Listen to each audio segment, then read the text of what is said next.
Hello. We are just days away from It Chapter 2's release in theaters, and the reviews are officially in. So will this movie find the same success as It Chapter 1? Let's talk about it right now on The Catch-Up.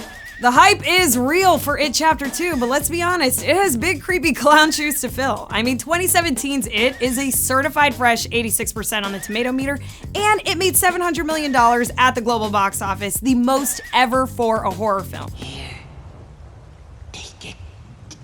So at the time of this recording, It Chapter 2 is coming in at 85% on the Tomatometer. And CBR.com's Brandon Zachary summed it up pretty nicely by saying the cast is strong, the script is engaging, and director Andy Muschietti delivers a solid story with plenty of scares.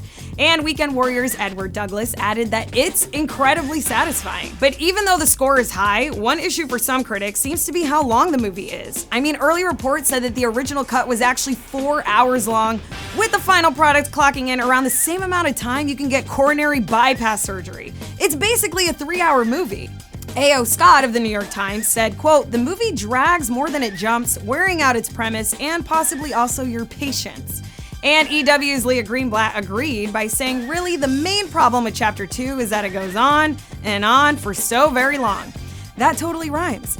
But Den of Geeks' Rosie Fletcher said it never drags despite its epic runtime and feels true to the spirit of the book. And that's just it, guys. I mean, you've all seen the book, right? It's 1,138 pages long. It's so big you could use it as a nightstand. And in addition to how long it is, some critics seem distracted by the large amount of special effects used.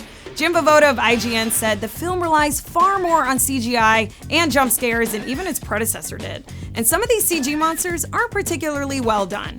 And Ann Cohen from Refinery 29 added, while the result should be terrifying, it actually just comes off as, well, clownish. Touché. But one thing everyone does seem to agree on is that Bill Hader as a grown-up Richie steals the show.